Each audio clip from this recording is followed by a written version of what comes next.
এই যে এই 2 এই 1 এই 3 এটা কিন্তু লুপের ভিতর করার চেষ্টা করব না। তাহলে এখানে মানগুলা চেঞ্জ হচ্ছে কার? এই যে নিচের অংশটুকুর মান চেঞ্জ হচ্ছে।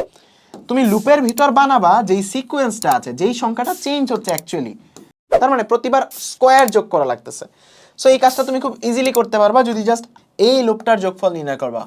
1 square, 2 square, 3 square, 4 square, dot dot dot dot n square, এটার যোগফল নির্ণয় করবা।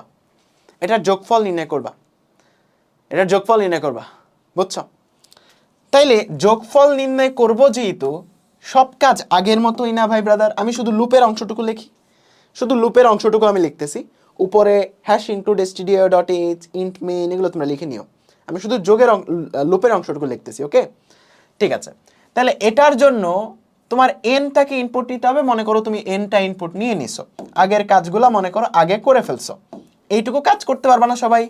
যে এখানে আইটা ডিক্লেয়ার করা বা এন এর ভ্যালুটা ইনপুট নেওয়া, এইটুকু পারবা না সবাই? বলো তো, মনে করো এইটুকু লিখে ফেলছি, পারবা না সবাই? এইটুকু এন এর ভ্যালুটা ইনপুট নেওয়া পর্যন্ত লিখতে পারবা না?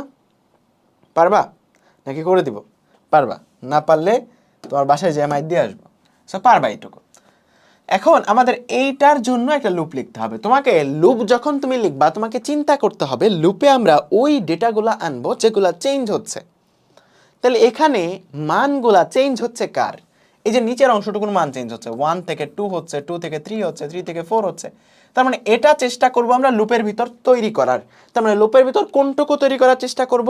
যেটুকুর মান চেঞ্জ হচ্ছে সেটুকু তৈরি করার চেষ্টা করব লুপের ভিতর। লুপের ভিতর কোনটুকু তৈরি করার চেষ্টা করব? যেটুকুর মান চেঞ্জ হচ্ছে। বুঝতে পারছো? এই যে এই 2 এই 1 এই 3 এটা কিন্তু লুপের ভিতর করার চেষ্টা করব না। মনে করো আমি তোমাকে বললাম 2 টু দি পাওয়ার 1, এটার সাথে যোগ করো 2 টু দি পাওয়ার 2, তার সাথে যোগ করো 2 to the power 3, 2 to the power 4, 2 to the power 5, এগুলা যোগ করো 2 টু দি পাওয়ার n পর্যন্ত যোগ করতে বলছি তোমাকে।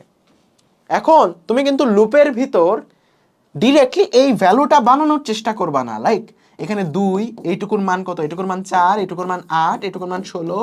ডিরেক্টলি এগুলা বানানোর চেষ্টা করবা না যে তোমার স্টার্টিংটা 2 এ, পরের বার 2 বাড়তেছে না। এটা কিন্তু তাইলে হবে না। কারণ কি, এখানে 2 বাড়তেছে, এখানে আবার 4 বাড়ছে, এখানে আবার 8 বাড়ছে। সো এই জিনিসটা হ্যান্ডেল করা তোমার জন্য কঠিন হয়ে যাবে। তুমি লুপের ভিতর বানাবা যেই সিকোয়েন্সটা আছে, যেই সংখ্যাটা চেঞ্জ হচ্ছে অ্যাকচুয়ালি, যেই সংখ্যাটা চেঞ্জ হচ্ছে কোনটুকু? এই যে উপরের টুকু 1 2 3 4 5, এই সিকোয়েন্সটা লুপের ভিতর আনার চেষ্টা করবা।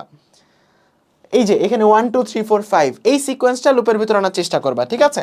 তাইলে তুমি লুপের ভিতর কি আনবা? লুপের ভিতর কি আনবা? দেখো, লুপের স্টার্টিংটা তোমার কত হবে? স্টার্টিংটা হবে হচ্ছে 1। এইটা আনার চেষ্টা করবা লুপের ভিতর। 1 থেকে স্টার্ট হবে, তারপর কন্ডিশনটা কি n পর্যন্ত। দেখো আয়ের ভ্যালু যতক্ষণ পর্যন্ত n এর ছোট ততক্ষণ প্রতিবার আয়ের ভ্যালুটা এক এক করে বাড়তেছে। i থেকে 1 থেকে 2 হচ্ছে, তার মানে i প্লাস প্লাস। এখন তোমাকে যোগ কি করতে হবে এটা বোঝো। আগে কি করতাম আমরা? সামের সাথে সাম প্লাস i করে দিলেই হইতো। জাস্ট আইটা যোগ করে দিলে কি যোগ করতে পারতাম আমরা? 1 প্লাস 2 প্লাস 3 প্লাস এটা যোগ করতে পারতাম। কারণ এখানে আয়ের ভ্যালু 1 থেকে স্টার্ট হচ্ছে, n পর্যন্ত চলছে। তার মানে 1 2 3 4 সবগুলো আসতেছে, 1 2 3 4 সবগুলো আসতেছে। তার মানে এইটার যোগফল নির্ণয় করতে পারতাম যদি এতটুকু লিখতাম। বাট এখন আমাদের প্রতিবার i স্কোয়ার মানে 2 স্কোয়ার 3 স্কোয়ার 4 স্কোয়ার এই কাজটা করা লাগতেছে। তার মানে প্রতিবার স্কোয়ার যোগ করা লাগতেছে। সো এই কাজটা তুমি খুব ইজিলি করতে পারবা যদি জাস্ট i ইন্টু i এই কাজটা করে ফেলো। i ইন্টু i এই কাজটা করে ফেলো। যে তুমি এখন সামের সাথে প্রতিবার i যোগ করতেছো না, i গুণ i অর্থাৎ i স্কোয়ার যোগ করতেছো। 1 স্কোয়ার যোগ করতেছো, 2 স্কোয়ার যোগ করতেছো, 3 স্কোয়ার যোগ করতেছো, 4 স্কোয়ার যোগ করতেছো। বুঝছো ভাই ব্রাদার? বুঝতে পারছো? বলো তো সবাই বুঝতে পারছো কিনা? বুঝতে পারছো সবাই?